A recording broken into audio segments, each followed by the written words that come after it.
शिवाय। ओम विष्णवे नमः।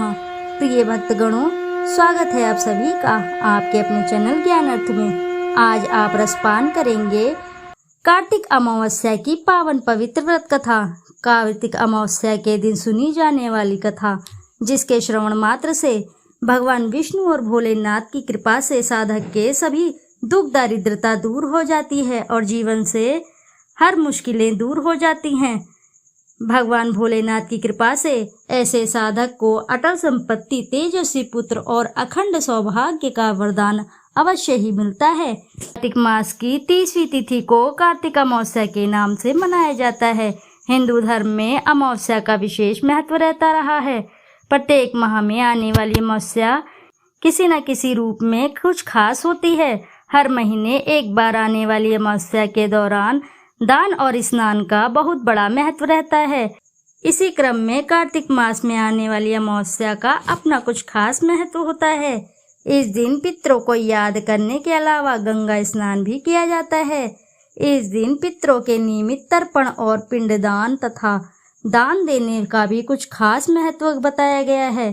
इतना ही नहीं, इस दिन जो भी व्यक्ति कर्ज, ऋण आदि से निरंतर परेशान रहता है, उन्हें इस दिन हनुमान जी की आराधना विशेष तौर पर करनी चाहिए। विष्णु पुराण के अनुसार कार्तिक अमावस्या का उपवास अवश्य ही रखना चाहिए।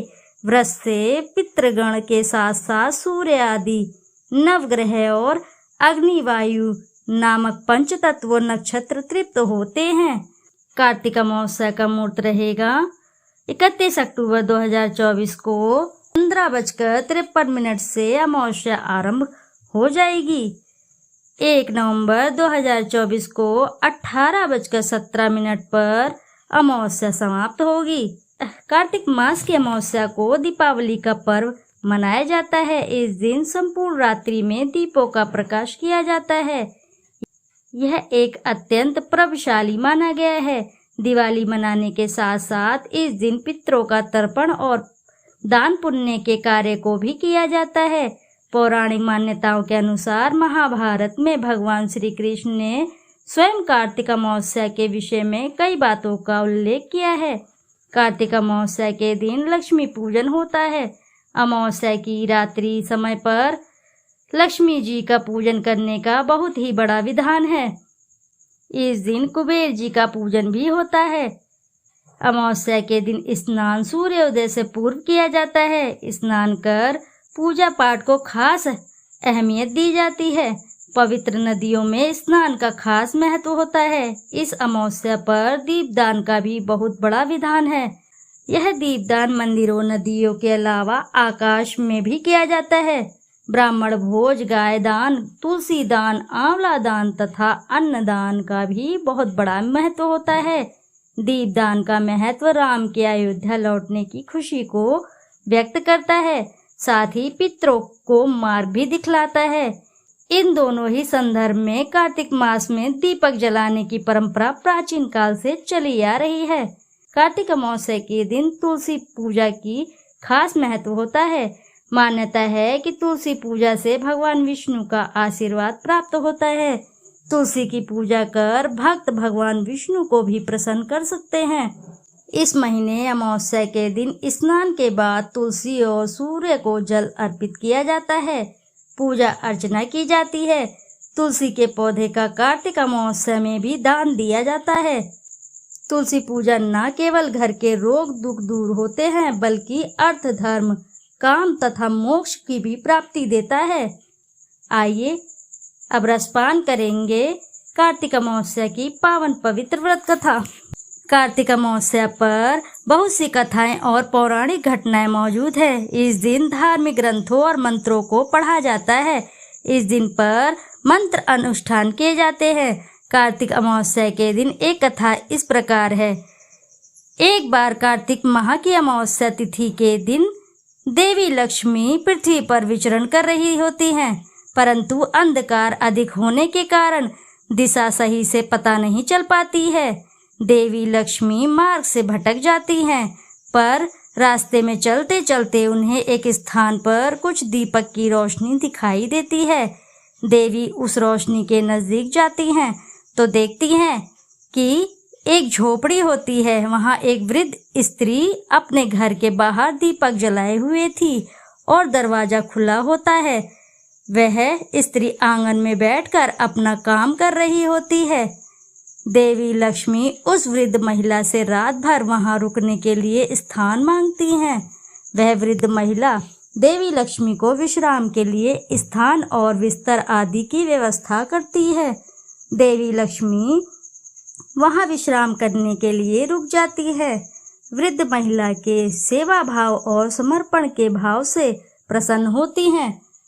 इस दौरान वह वृद्ध महिला अपने काम करते करते सो जाती है। अगले दिन जब वृद्धा जागती है तो देखती है कि उसकी साधारण सी झोपड़ी महल के समान सुंदर भवन में बदल गई थी। उसके घर में धन धान्य की भरमार हो जाती है। किसी चीज की कोई भी कमी नहीं रहती है। माता लक्ष्मी वहां से कब चली गई थी उसे वृद्ध महिला को पता भी नहीं चल पाता है। तब उसे दर्शन देती हैं कि कार्तिक अमावस्या के दिन उस अंधकार समय जो भी दीपक जलाता है और प्रकाश से मार्ग उज्जवल करता है, उसे मेरा आशीर्वाद सदैव प्राप्त होता है। उसके बाद से हर वर्ष कार्तिक अमावस्या की रात्रि को प्रकाश उत्सव मनाने और देवी लक्ष्मी पूजन की परंपरा चली आ रही है। इस दिन माता लक्ष्मी के आगमन के लिए पूजा पाठ घरों के द्वार खोल के रखने चाहिए और प्रकाश करना शुभ फलदायक होता है। कार्तिक अमावस्या का दिन एक ऐसा समय होता है जब बहुत से कारण मिलकर एक भावना को व्यक्त करते हैं। उसी तरह से कार्तिक अमावस्या के समय बहुत सी ऐसी पौराणिक मान्यताएं व कथाएं प्रचलित है जो इस दिन की महत्ता को विशेष रूप से कई गुना बढ़ा देती है। इस समय पर अनेकों प्रकार के अनुष्ठान किए जाते हैं। तंत्र हो या फिर मंत्र, सभी अनुष्ठानों को महत्व विजय की प्राप्ति को दर्शाता है। इस समय के पास पर राम वनवास से अयोध्या आगमन की खुशियां हैं, तो कृष्ण द्वारा नरकासुर का वध करके प्रजा को कष्ट से मुक्ति दिलाना, कहीं पर हनुमान जन्मोत्सव की धूम है तो कहीं पर लक्ष्मी जी के आगमन को लेकर दीपों का उत्सव है। इसी तरह से कुछ न कुछ ऐसी कथा कहानियां इस अमावस्या से जुड़ी हैं जो कार्तिक अमावस्या के पर्व को महत्व को दर्शाती है। प्रिय भक्तगणों, प्रेम से बोलिए जय श्री लक्ष्मी नारायण की जय, श्री लक्ष्मी नारायण की जय। प्राचीन काल में धर्मवर्ण नाम का एक ब्राह्मण थे। धार्मिक और ऋषि मुनियों का आदर करते थे। एक बार उन्होंने किसी महात्मा के मुख से भगवान विष्णु की महिमा के बारे में सुना। उन्हें ज्ञात हुआ कि विष्णु के नाम स्मरण से ज्यादा पुण्य किसी भी कार्य में नहीं है। धर्मवर्ण ने इस बात को आत्मसात कर लिया था और सांसारिक जीवन को छोड़कर संन्यास ले लिया। एक दिन भ्रमण करते करते धर्मवर्ण पितृलोक पहुंचा। वहां उन्होंने पितरों को बहुत ही कष्ट में देखा। पितरों ने बताया उन्हें कि उनकी ऐसी हालत तुम्हारे संन्यास के कारण हुई है, क्योंकि अब उनके लिए पिंडदान करने वाला कोई शेष नहीं है। पितरों ने कहा कि तुम वापस जाकर गृहस्थ जीवन की शुरुआत करो, संतान उत्पन्न करो और वैशाख अमावस्या के दिन विधि विधान से पिंडदान करो, तभी हमें कष्टों से छुटकारा मिलेगा। धर्मवर्ण ने उन्हें वचन दिया कि वह उनकी बात मानेंगे और अपना वचन पूरा करेंगे। इसके बाद धर्मवर्ण ने संन्यास जीवन छोड़ दिया। उन्होंने एक बार फिर से संसारिक जीवन को अपनाया और वैशाख अमावस्या पर विधि विधान से पिंडदान कर अपने पितरों को मुक्ति दिलाई। आइए श्रोताओं, अब शुरू करते हैं अमावस्या की दूसरी व्रत कथा का। एक गांव में एक गरीब ब्राह्मण परिवार रहता था। उस परिवार में पति पत्नी के अलावा एक पुत्री भी थी। वे पुत्री धीरे धीरे बड़ी होने लगी। उस पुत्री में समय और बढ़ती उम्र के साथ भी सभी स्त्रियोचित गुण भी विकास हो रहे थे। वह लड़की सुंदर और संस्कारवान एवं गुणवान थी, किंतु गरीब होने के कारण उसका विवाह नहीं हो पा रहा था। एक दिन उस ब्राह्मण के घर एक साधु महाराज पधारे। वो इस कन्या के सेवा भाव से काफी प्रसन्न हुए। कन्या को लंबी आयु का आशीर्वाद देते हुए साधु ने कहा कि इस कन्या के हथेली में विवाह योग्य रेखा नहीं है।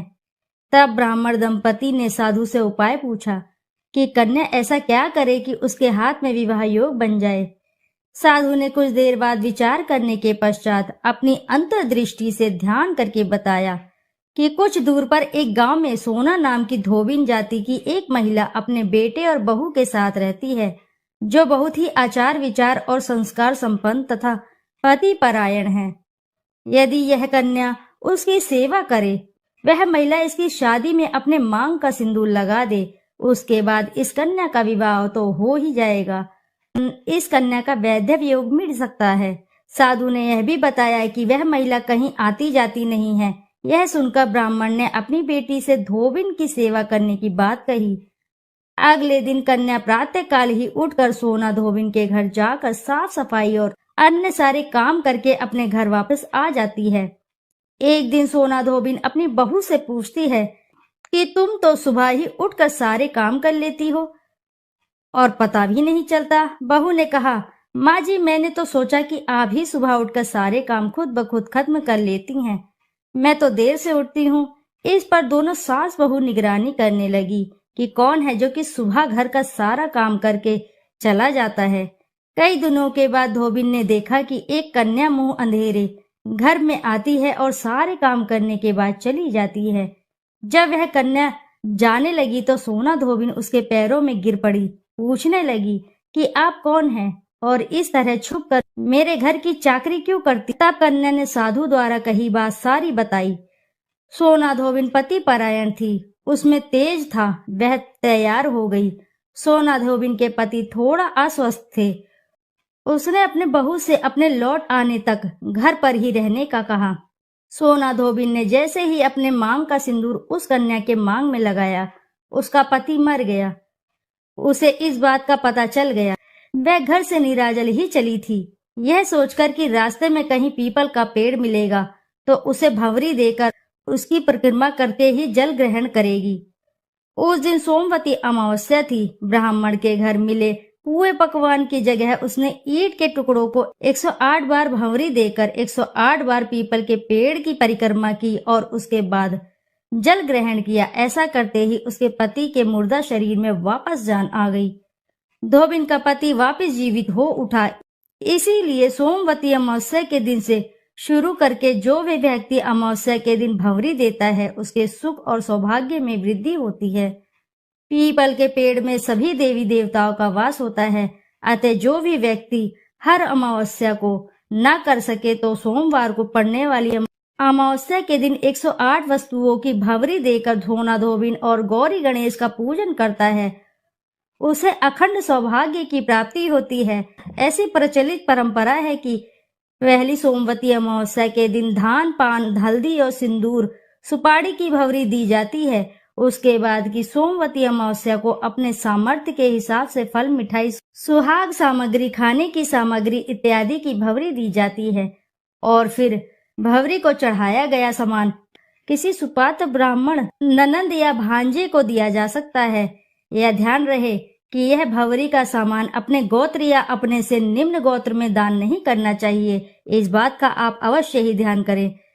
आइए करते हैं शिव जी की आरती। ओम जय शिव ओमकारा, स्वामी जय शिव ओमकारा, ब्रह्मा विष्णु सदा शिव अर्धांगी धारा। ओम जय शिव ओमकारा, एकानन चतुरानन पंचानंद राजे, हंसानन गरुणासन वृषवाहन साजे। ओम जय शिव ओमकारा, दो भुज चार चतुर्भुज, 10 भुज अति सोहे, त्रिगुण रूप निरखते त्रिभुवन जन मोहे। ओम जय शिव ओमकारा, अक्षमाला वनमाला मुंडमाला धारी, त्रिपुरारी कंसारी कर मालाधारी। ओम जय शिव ओमकारा। श्वेतांबर पीतांबर बाघांबर अंगे।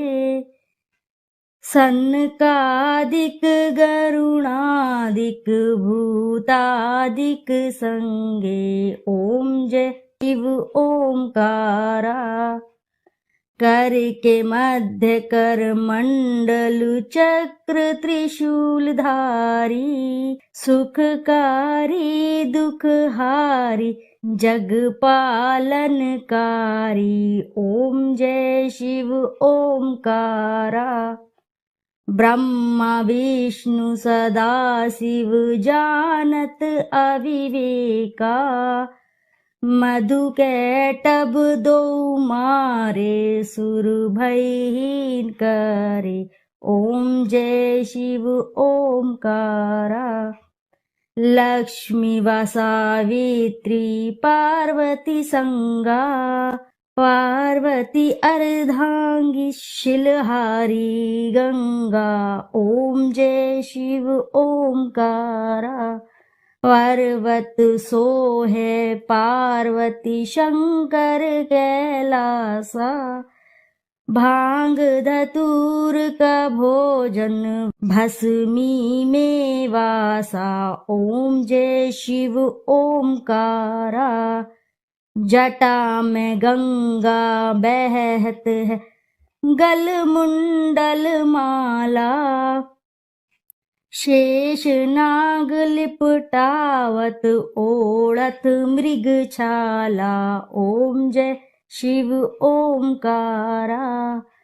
काशी में विराजे विश्वनाथ नंदी ब्रह्मचारी। नित उठ दर्शन पावत महिमा अति भारी। ओम जय शिव ओमकारा।